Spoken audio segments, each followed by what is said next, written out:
જય સ્વામિનારાયણ ભક્તો, અમારી યુટ્યુબ ચેનલ ક્રોનિકલ્સ ઓફ સ્વામિનારાયણમાં આપ સૌનું હાર્દિક સ્વાગત છે.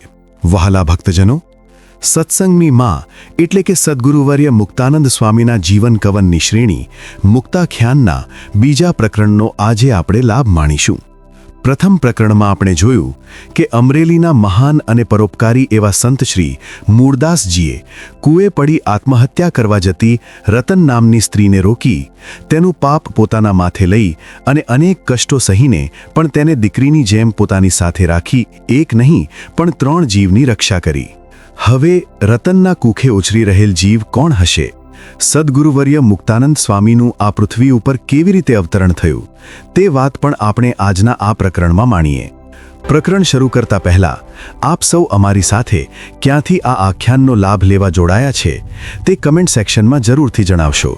આપના પ્રતિભાવો અમને મહારાજ તથા તેમના આશ્રિત સંતો ભક્તોના આવા જ દિવ્ય અને કલ્યાણકારી પ્રસંગો નિયમિત રીતે આપ સુધી પહોંચાડવાની પ્રેરણા આપતા રહે છે. અમરેલીના પોતાના આશ્રમમાં સાધુ મૂળદાસજી એકલા મૂર્તિ આગળ પ્રાર્થના કરી રહ્યા છે. હે પરાત્પર પરમેશ્વર, હે પતિત પાવન, આપ તો દીન દયાળ છો, ગરીબ નવાઝ છો. હે પ્રભુ, આપના ચરણોમાં મારી આગ્રહભરી વિનંતી છે કે રતનના પેટે દીકરાનો જન્મ થજો. હે પ્રભુ, તું તો અનાથનો નાથ છે. તારી કૃપાથી રતનના પેટે દીકરાનો જન્મ થશે એટલે ટૂંક સમયમાં તે મોટો થતા રતનની બધી જવાબદારી ઉઠાવી લેશે. આમ મૂળદાસજી પ્રાર્થના કરી રહ્યા છે. પ્રાર્થના જ્યાં પૂરી ન થાય ત્યાં એક આશ્રમની વ્યક્તિ દોડતી આવી વંદન કરી કહે છે, બાપજી, રતનબહેને એક દીકરીને જન્મ આપ્યો છે. દીકરીના જન્મની વાત સાંભળતા જ મૂળદાસજીનું માથું પ્રભુ ચરણોમાં ઢળી પડ્યું. આંસુની ધારાએ પ્રભુના ચરણોને ભીંજવી દીધા. પ્રભુ, લાગે છે રતનની પરીક્ષા પૂરી થઈ હોય અને મૂળદાસજીની પરીક્ષા શરૂ થઈ હોય. છૂટવાની ઈચ્છાવાળા મૂળદાસ પર વધુ એક દીકરીનો જન્મ આપી તે એક ગાળિયો ગળામાં નાખ્યો. પણ પ્રભુ, તું ભૂલ ખાય છે. અમારા બંનેના ગાળિયા તારા ગળામાં હતા અને દીકરીનો જન્મ આપી તે ઓર ગાળિયો તારા ગળામાં લીધો છે. હવે તો તે દીકરીના લગ્ન પણ તારે જ કરવા પડશે અને તેને ત્યાં તારે જ દીકરા રૂપે જન્મ લેવો પડશે. તું જે કાંઈ કરી રહેલ છે તે મારા અને સમાજના હિતમાં જ હશે. આમ કહી મૂળદાસજી ફરી સ્વસ્થ બન્યા. વિચાર્યું કે દીકરીના જન્મની નારાજગી રતનને જો કહીશ તો રતન ભાંગી પડશે, માટે આ વાત અહીંયા જ દફનાવી દેવી છે. એમ વિચારી મૂળદાસજી તરત રતનની કુટિયામાં ગયા. હસતા હસતા કહે, બેટા, તું તો મહાન ભાગ્યશાળી છે. તારે ત્યાં સ્વયં રાધાએ જન્મ લીધો. બેટા, મારી ઈચ્છા હતી કે ભગવાન તારે ત્યાં રાધાને જન્મ લેવડાવે તો પાછળ ભગવાનને પણ ચાલવું પડે. બેટા રતન, જતે દહાડે તું તો કૃષ્ણની દાદીમાં બનીશ. મૂળદાસજીના આવા શબ્દોથી રતનનું દિલ અને મન આનંદથી નાચી ઉઠ્યા અને દીકરીનું નામ રાધા રાખ્યું. મૂળદાસજી અને રતનના સંસ્કારોથી સુસંસ્કારી રાધા દિવસો અને સમય વીતતા યુવાનીની ઉંમરે આવી પહોંચી. મૂળદાસજીએ નક્કી કરી રાખ્યું છે કે ભગવાનનું કાર્ય ભગવાન જ પાર પાડશે. આ અરસામાં બીજી તરફ કાશીના એક આશ્રમમાં ગુરુ શિષ્યનો સંવાદ ચાલી રહ્યો છે. ગુરુ કહે, અહો, દક્ષિણા માટે વિનવી રહ્યો છે એમ? બેટા આનંદ, દક્ષિણામાં હું માગું તે આપીશ? આનંદ વિનમ્ર ભાવે કહે, હા બાપજી. ગુરુજીએ તરત કહ્યું, તો મને એક વચન આપ. જે યુવાન વ્યક્તિઓના જીવનદીપ બુઝાવવાની તૈયારીમાં હોય તેના માટે દિવેલ રૂપે બનજે. જેઓના મન અને દિલ તૂટી ગયા છે તેવી વ્યક્તિઓના મન અને દિલ બાંધવામાં દોરડી રૂપ બનજે. એકલી અટુલી વ્યક્તિનો હાથ જાલી દિશારૂપ બનજે. દીન દુખીના દુઃખોના નિવારણ માટે દવારૂપ બનજે. આ છે મારી ગુરુ દક્ષિણા. આશ્રમથી વિદાય લેતા આનંદને ગુરુએ આ પ્રમાણે કહ્યું. આશ્રમવાસીઓની વિદાય લઈને તે કુલીન યુવાન આનંદરામ ગુજરાત તરફ કદમ માંડવા લાગ્યો છે. થોડો રસ્તો કપાણો ત્યાં યાદ આવ્યું, અહો, મહેમદાબાદથી કાશીએ જ્યારે વિદ્યાભ્યાસ કરવા આવ્યો હતો ત્યારે ભગવાન કાશી વિશ્વનાથનું દર્શન કરી વિદ્યાભ્યાસ શરૂ કર્યો હતો અને સંકલ્પ કર્યો હતો કે વિદ્યાભ્યાસની સમાપ્તિ સૌરાષ્ટ્રના મુગટમણી ભગવાન સોમનાથના દર્શન કરીને કરીશું. ભગવાન વિશ્વનાથ અને ભગવાન સોમનાથના દર્શન કરી પછી જ મહેમનાબાદ જઈશ.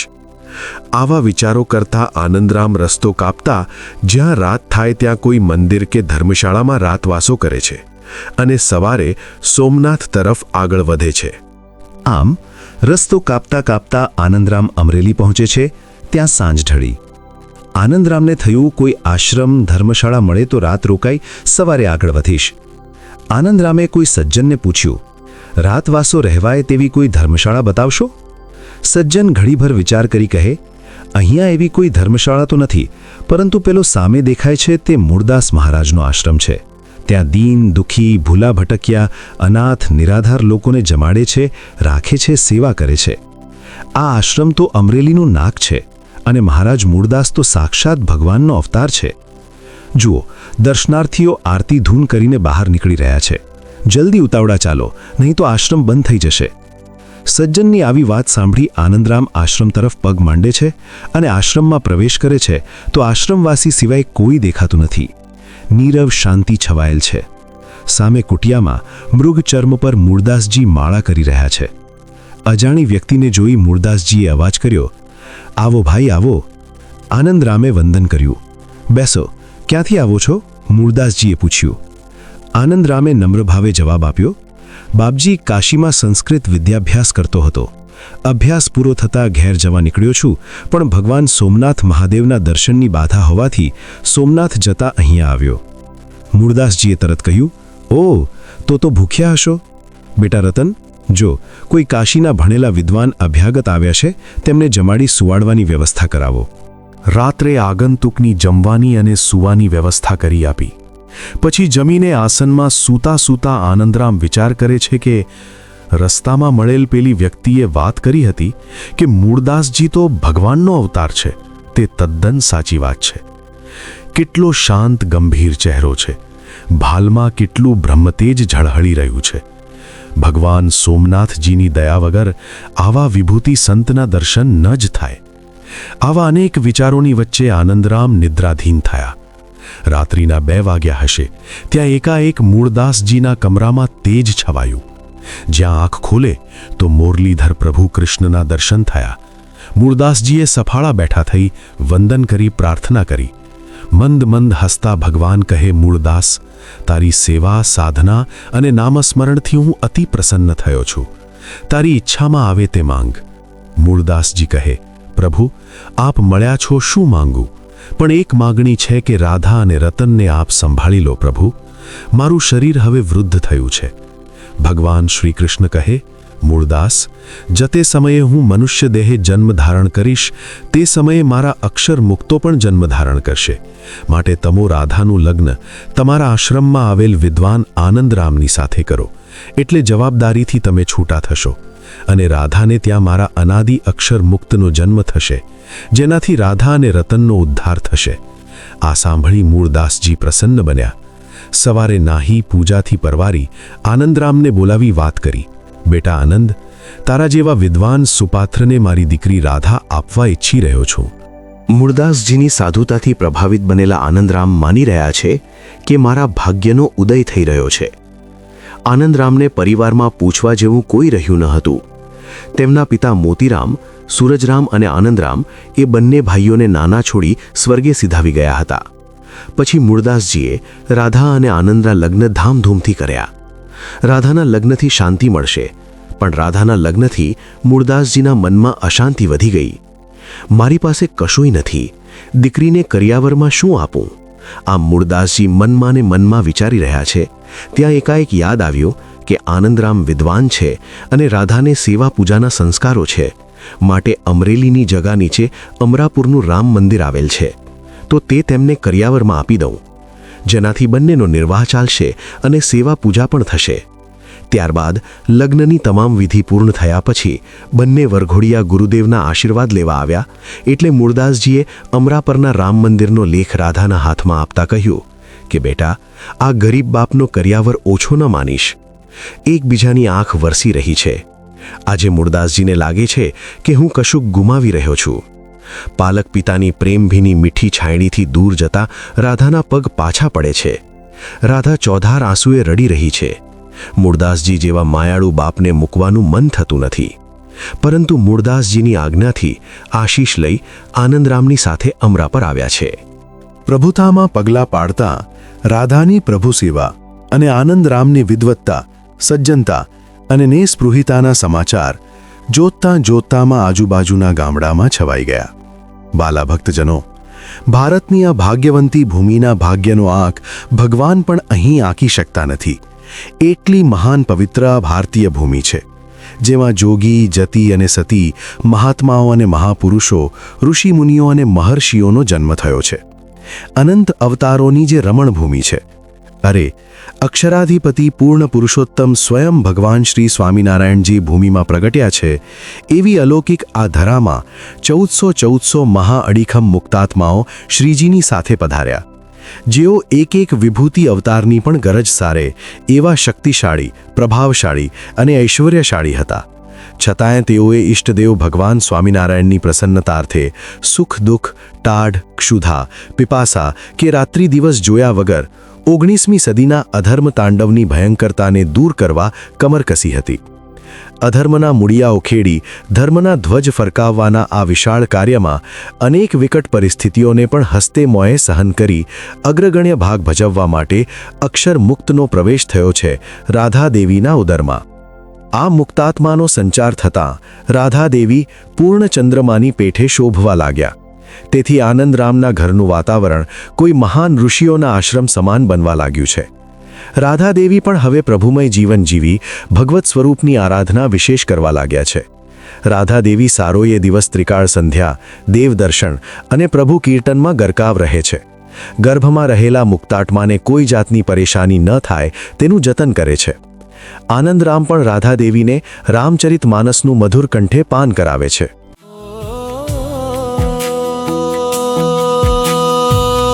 धीरज धर्म मित्र अरुनारी आपद काल परखिए चारी. राम सिया राम जय जय राम. राम सिया राम जय जय राम.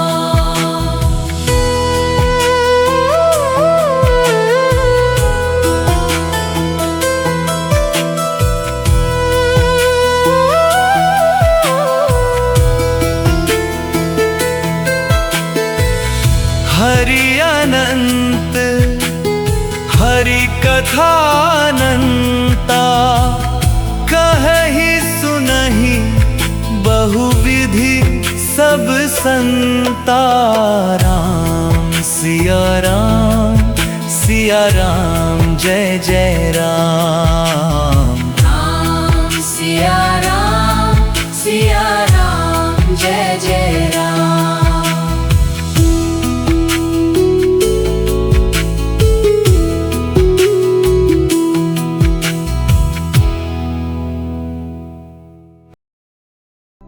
ભાવિ દિશામાં ડગ માંડતા આ દંપતી વિચારે છે કે આપણે ત્યાં જન્મ લેનારા જીવાત્માને ગર્ભમાંથી જ આધ્યાત્મિક સંસ્કારોના બીજ વવાઈ જાય તો સારું.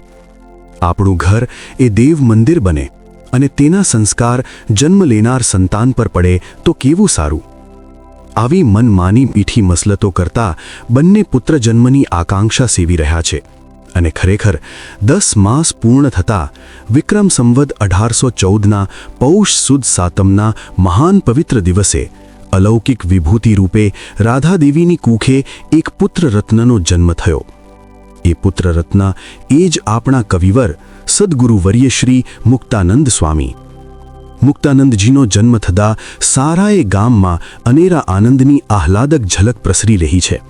આનંદરામના આનંદની વધાઈ વાગી રહી છે. धन्य घड़ी आनंद रामिनी धन्य घड़ी राधा तणी स्वय पधारिया जा मुक्तोना मुगटमणी. મુક્તોમાં મહામુક્ત છે એવો લૌકિક અવતાર છતાં નિર્માનના નિધિ એને વંદુ હું વારંવાર. પૂરણ ચંદ્ર સમ્મુખ છે, કાંતિ દિશે છે વિશેષ, અડગ જેનું દિલ છે, પ્રફુલ્લિત મન હંમેશે. આગમનની એંધાણી વર્તાય તેમ પ્રગટ પ્રભુની સાથે અક્ષર મુક્તો જ્યાં પધારે, પછી પૂછવું જ શું? સૌરાષ્ટ્ર દ્વીપકલ્પની દક્ષિણે મહાસાગર અરબી સમુદ્ર જેના ચરણ પખાડે છે, તેવા ગાયકવાડી પરગણાના અમરેલી જિલ્લાના અમરાપર ગામમાં આજે સર્વત્ર મંગળ વર્તાવા લાગ્યું છે. જેમનું આગમન જ મંગળમય છે, તેમનું કાર્ય પણ મંગળ જ હોય. પવન, ઝાડ, પાન વગેરે મંદ મંદ ધૂની કરી રહ્યા છે. બ્રાહ્મણો મધુર સ્વરે વેદની રૂચાઓ બોલી વાતાવરણને મંગળમય બનાવે છે. મોહનરૂપ ભગવત સ્વરૂપમાં મોહિનીઓના મન લોભાતા મહામુક્ત પધાર્યાની વધાઈઓ ગાઈ રહી છે. આવા આનંદના મહાસાગરમાં આનંદરામનું કુટુંબ આજે આનંદ હિલોળે ચડ્યું છે. નવજાત શિશુનું મુખ ચંદ્ર ભાળી આનંદરામે સ્વપુત્રનું નામાભિધાન કર્યું મુકુંદદાસ. મુકુંદદાસ એટલે મોક્ષદાતા. ભગવાનના દાસરૂપ સૌંદર્ય અને લાવણ્યતાના નિધિ સમાન ગુણોના ભંડાર એવા મુકુંદદાસ ધીમે ધીમે મોટા થવા લાગ્યા છે. બાલ્યચિહ્નો વિવિધ લીલાના વ્યાપારોથી અનવધિ આહલાદ આપનારા થયા. માતપિતાને મન તો મુકુંદ જ સર્વસ્વ હતા. મુકુંદદાસે બાલ્યાવસ્થામાં જ વિદ્વાન પિતા થકી શુભ સંસ્કાર વશાત સફળ સત્શાસ્ત્રનો અભ્યાસ કરીને મોક્ષોપયોગી સદવિદ્યા સંપત્તિ અલ્પ સમયમાં સંપાદન કરી લીધી. લોકપ્રિય ધાર્મિક ગાંધર્વ શાસ્ત્રમાં વિશારદ થયા. કવન શક્તિમાં તો કવિનામ કવિહી એમ વિભૂતિ તરીકે માનેલા શુક્રાચાર્યને પણ વિસ્મય પમાડે તેવા શક્તિધર હતા અને વેદ વિદ્યામાં તો પૂર્ણ નિપુણતા મેળવી હતી. આમ મુકુંદદાસ બહુવિધ વિદ્યામાં પારંગત બનવા નાનપણથી જ ઉચ્ચ લક્ષ્યાંક રાખી પિતાની આજ્ઞાના અનુસંધાને સતત પુરુષાર્થ કરી રહ્યા છે. મુકુંદદાસને મન તો વિદ્યા એ જ સર્વસ્વ હતું. જો તમને આ વિડિયો ગમ્યો હોય તો નીચે કોમેન્ટ સેક્શનમાં અમને ચોક્કસ જણાવશો. આપના પ્રતિભાવો અમને મહારાજના આવા જ દિવ્ય ચરિત્રોને વધુ સારી રીતે આપ સુધી પહોંચાડવા માટે પ્રેરિત કરતા રહે છે. અને આવા જ શ્રી હરિના ચરિત્રો નિયમિત સાંભળવા માટે અમારી ચેનલને સબસ્ક્રાઇબ અને અન્ય ભાવિક ભક્તજનો સાથે શેર કરવાનું ભૂલશો નહીં. જય સ્વામિનારાયણ.